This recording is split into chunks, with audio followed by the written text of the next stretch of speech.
Hey, Joe. Okay, so today, we have a lot of discussions about the future.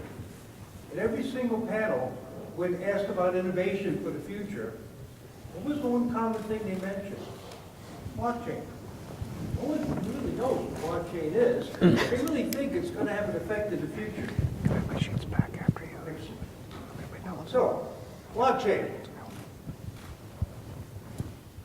What prevents blockchain from being dominant in healthcare right now? Well, there are certain key issues associated with blockchain. Blockchain, by its very design, is secure. It achieves that security through consensus. The larger the consensus group, the greater the security. The bigger the group, the more time it takes to process consensus. The more time it takes to process consensus, the lower the speed of the system. Add more computer power. Increase the cost of the system. George Gilder, the author of the book, The Death of Google and the Rise of the New Blockchain Economy, and I will paraphrase him, said that if security, scalability, speed are an issue in your system, you need to re-architect it. To speak on the architecture of our blockchain platform as a service, Ron Watty. Thanks, Joe. So Kenny, I want to say architecture, architecture, architecture. So currently, as Joe stated today, one of the key things when we looked at blockchain, the current blockchain solutions is currently out there, we realized there's a problem with scalability. And so we wanted to address that with our technology. So we went back and looked at the architecture.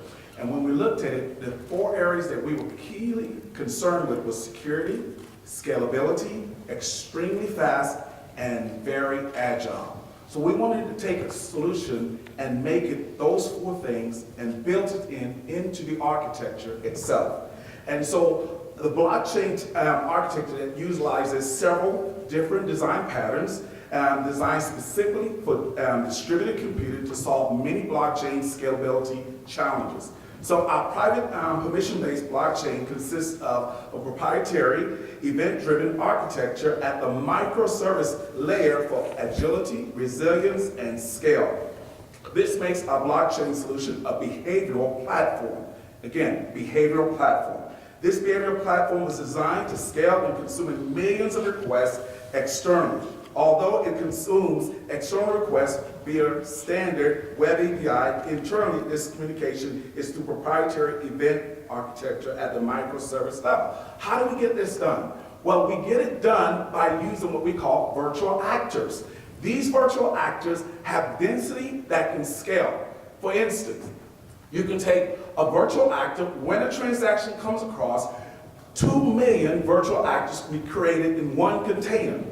Each virtual actor can process 5 million messages at one time. You do the math and figure it out, Joe. Okay, thank you, Ron. So what does it mean? It's cool, it's innovative. But what's the use case? Here's an example, this is real. A soldier returns from active duty back to the U.S. Normal routine chest x-rays show small nodules in his lungs.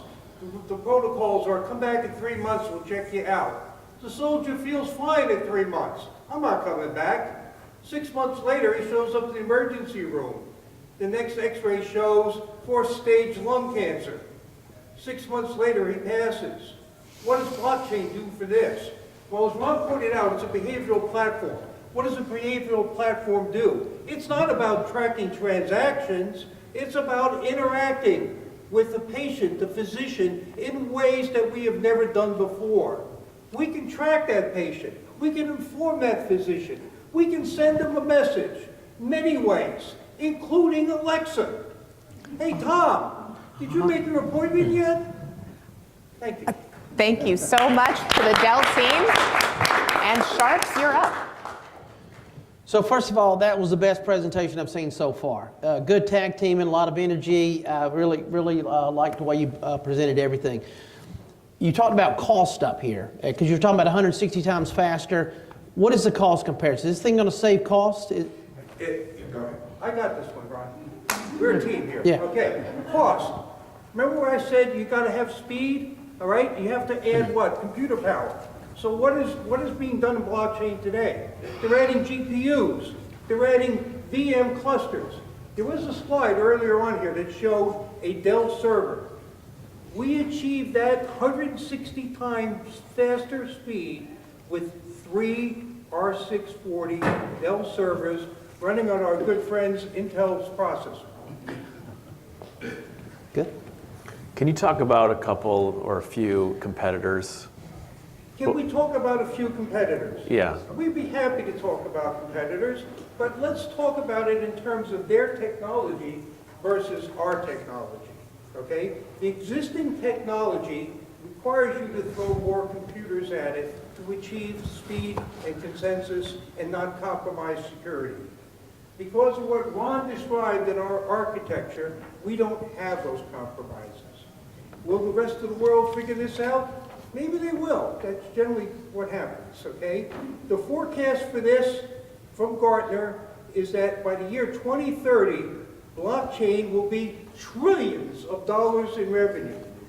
But that is based on the assumption that someone will solve those problems of what? Security, consensus, speed, and scalability.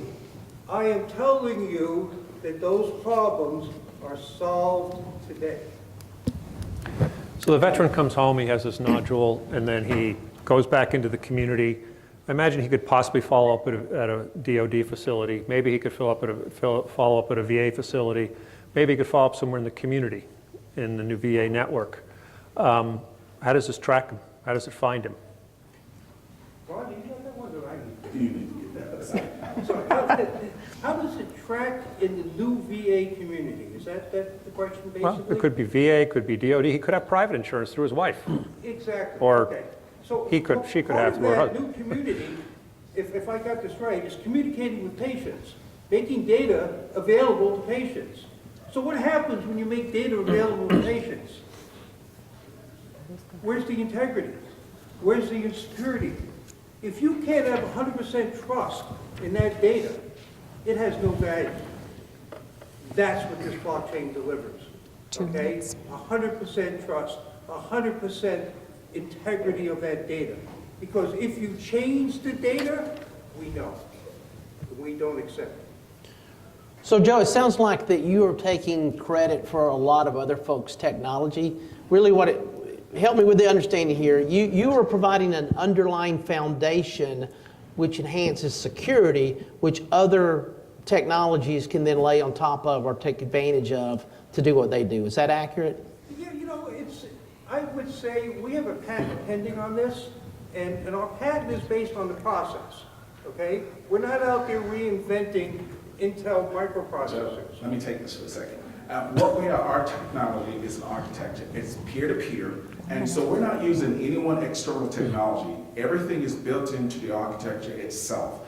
And so from that, even the consent part of it, and basically what we do is we use RAP in that. But if I bought 2 of these tomorrow, put one in Dallas, one in Atlanta, I wouldn't suddenly have a healthcare network in place. I'd have to do something on top of that, correct? That is correct. Okay. You will have to have connectivity into that with, again, based upon your transaction. And so it is standard web API interface, which we use Google Protobuf internally to do the transaction part of it. So again, it's compatible with any other technology currently out there.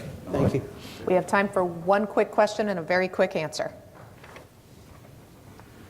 All right, and we are closed.